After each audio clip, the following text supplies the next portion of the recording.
Welcome to this edition of On Purpose. I'm Peter Hyson, and in this video I'll be talking to money expert Jason Butler. As well as writing for the FT, Jason is a finance expert, author, speaker, newspaper columnist, podcaster and therapist, and building a house in his garden. And as you'll hear, he even manages to squeeze in a plug for his next book. I began by asking him, with such a wide portfolio, what drives him? It's difficult to pinpoint one specific thing, because obviously some of your drive comes from your innate personality. My mum describes, I was a child, I never walked up the stairs in our little tiny terraced house. I always ran up the stairs. So part of me is always wanting to get the most out of life, because I've always been very grateful for being alive. I know it sounds simple, I know it sounds a strange thing to say, but I've always thought, God, I'm in this body and I'm alive. It's amazing. And I've always felt like that since I was very young. And I do think sometimes as we go through life, we become a little bit naturally, we take that for granted. But I haven't ever taken it for granted. And so that's given me a sense of, what's the word? It's given me a sense of urgency. And it's given me a sense of pack as much as you can in without being mad or lunatic. And I don't climb mountains and stuff like that, like some people do, but just to try and make it count, right? Because I don't want to have any regrets. The other thing is that I do need to feel that I'm doing worthwhile things that either have effect on other people or they have an effect on me in the sense that they make sense of my life. And I think that sometimes altruism is great, and it is this, a very important part of happiness, but also making sense of your life to you, I think, is also an important part of what drives people. It certainly drives me. And the third thing is I love learning. I love learning. I love learning what doesn't work. I love learning what does work. I like learning from other people. I like learning from my own experiences. I've always been what I call intellectually curious, but not particularly intellectual. And what that means is that I'm not a naturally bright person. I've always been curious, though. And by being curious, it means that I've always taught my children as well to think for yourself.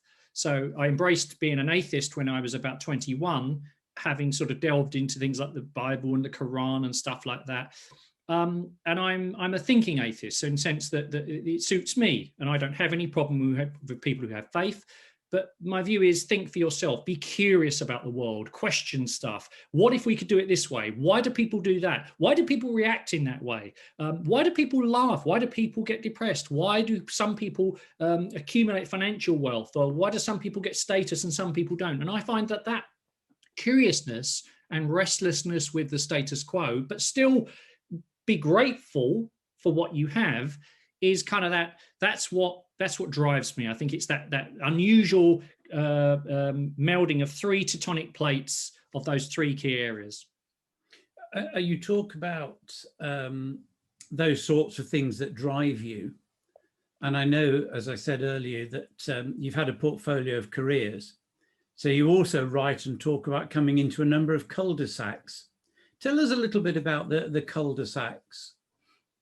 Yeah, the way I describe it, and again, I talk about this in my new book, The Money Miracle, that's coming out next year. And I talk about the fact that a cul-de-sac means that it may well have been a highway at one stage, okay? In other words, you were passing through it and you were enjoying it and it was really working for you at that stage. But what happens is that whilst we can look back and see that we've changed, we don't always anticipate that we're going to change in the future. And so our life is in a constant state of flux, and our reaction to life and what's going on around us are all moving, a bit like a complicated thing in the universe. And so cul-de-sacs, the way I describe it, is someone has closed up the road. It's no longer a throughway, and you are driving around that sort of Brookside loop of all the houses, the 6 houses, and you're just driving around and around. You're actually not going anywhere. And for some people, it's okay to be in the cul-de-sac for a bit. But I got to a stage in my life, in fact, at several stages, but the biggest one was 5 years ago, which I think you know about, Peter, when I just got to the stage when the wealth management business that I was working in, which I started 17 years before, and I had 25 years as a financial advisor, as a career, started to dominate my life, in the sense that I felt that I was in that cul-de-sac and that it wasn't adding to my life, and I was no longer enjoying it, even if I then lied to myself or didn't want to admit it, because the money was good and the status had been, the whole thing of running that business and being that person was so imbued in my personality and my image and my identity that I actually thought it was more comfortable to stay in the cul-de-sac driving around, even though they closed off the road. That was an easy route. And for many people, they stay in the cul-de-sac, and I'm not judging them, but that cul-de-sac is where you cease to be growing in that role. You've outgrown that role. The role has outgrown you. You are now in not just a comfort zone, you're actually in your little hidey hole, and you're actually not a comfort zone. You've basically gone back into the fetal position. You've got your little, you got your onesie on, and the world can wait. And that's the sort of metaphor that I give, is that I'd got into the cul-de-sac and I was not sure. I kept missing the exit to get back out and find another highway. I smile at that because literally as we record this, the road in front of us is blocked off by roadworks at the bottom. The road, it's usually quite a busy thoroughfare, and there are all sorts of confused drivers who, of course, ignore the initial signs saying road ahead closed, follow diversion, and somehow think that doesn't apply to them, and then get down here and actually find that the road actually is closed. They can't get through. And they actually have a number of options. Yeah. And I know you talk about being presented with a number of options while you were in that cul-de-sac 5 years ago. How did you select between those options, those different ways out that were open to you, to find some that you would say yes to and others that you said no? What were the judgment criteria? Well, the first thing was just to find the way out. And not worry about where you were actually going to be going once you got out the cul-de-sac. So I just had to exit my business, sell my share to the other two. I owned half of the business. I had to sell it to the other two. That took 9 months of my life, which I'm never going to get back again. And that's another point. If you have a business, always plan for when you're going to leave, even if you never want to leave or don't think you're ever going to leave, because you need to make sure that when you either want to go or you need to go, that you can go. So the first thing was just to get out. And I didn't worry too much about what the options were, the master plan, where I wanted to be. I just knew that I needed to put myself out of my comfort zone. I needed to get vulnerable again. This is a very important point. I needed, as long as I had shelter and I could feed myself and my family, and I'd be okay. I knew that. And so the first thing was to get out. And then the second thing, and this is really important when you've been in, whether it's a relationship, a business, or a career, or whatever it is, or you might be a stay-at-home mum for 10 years, and you've got to redefine yourself. I actually didn't do a great deal for about a year. I called it my bum about year. I didn't do anything really. I mean, I did what I wanted to do without justifying it to anyone, and having gone from having a very scheduled diary to having no diary, no assistant, no status, no expenses, nothing. I had to it was very vulnerable, but actually very liberating. And so what I did was I started saying no to most things on the basis that if you say no to most things, you can say yes to anything. Whereas if you say yes to most things, you have to say no to everything else. And that's a thing that I think certainly people at pivotal times in their life forget. I think your time is precious, but there's no limit to abundance. And that brings me to the second point of that. I didn't map out a master plan. I needed to do stuff that leveraged my experience, which was financial services and people and being in business and that sort of stuff. I needed to do stuff that I found interesting, which was the whole relationship, emotional, behavioral side of money, which particularly interests me because I've been on a lifelong journey to sort my own stuff out. And thirdly, that tapped into my desire for creativity and create things from scratch. And one of the simplest and the most exciting ways that I know to do that, and that works for me, is business. Business is my hobby. I've always said to people that I do fitness and I play the piano and stuff like that. And I've got a big house and grounds here in Suffolk I have to look after. Business is my hobby. That is my hobby. I go to the gym, but I'm always thinking about business. I'm always thinking about customers. I'm thinking about marketing. I'm thinking about it because I like it. Right? I don't need to feel any embarrassment. So in that period after I'd got out of the business and I did manage to get out of the cul-de-sac and I was just on the road driving, right, and not stopping a great deal, things started to come to me. And this is the law of abundance. So not things like that silly book, The Secret and stuff like that. But I mean, if you are open 2 ideas and suggestions. I wrote my recent FT article about how, can you hold on to your wealth? Because that's one thing, making it, holding on to it is another. There's lots of plausible ideas that want your time and your money. So your key is to say no to most of them, but to be open to everything. So in other words, being open to everything, and stuff comes to you. So things started to come to me. Would you come and do a talk? Okay, well, I had done speaking before. So then I thought, actually, I'm going to do talks. Why don't I go and get coached on how to do this really well? So I blow people away and they have a great experience. And then it was, okay, Jason, would you like to get involved in this business of being an executive director? Would you like to come in and do that? Would you like to give us your thoughts? Could you connect us to people? And before you know it, I just fell into doing stuff. There was no master plan. As long as I could do the gym, as long as I could play the piano, as long as I didn't have to go commuting anywhere, and the traveling I did was reasonable and not over the top, and as long as I could stay married, they were my criteria. That was really simple. And did I enjoy it? Did I like the people? And could I add? Did it draw on my experience? So it was a kind of, and I did, in fact, to be very honest, for the first year, I tried to resist everything financial services related. A bit like, you come out of a relationship and you never want to have man or woman again. You're just not going to go down that route, right? Until the next time. But a bit like the door opening on the spaceship with the vacuum sucking you out, even though you've got a spacesuit on, and you've got a tether, it's pulling you, right? There's nothing going to keep you in that airlock. You're going out the door. And financial services drew me back in. It's a different form of financial services, but you could leave financial services, but financial services can never leave you.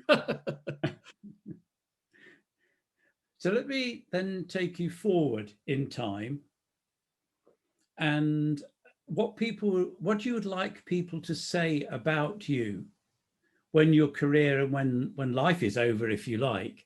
So maybe it's the funeral eulogy and you're listening to what's being said about Jason the person. What would you like people to be saying about you then?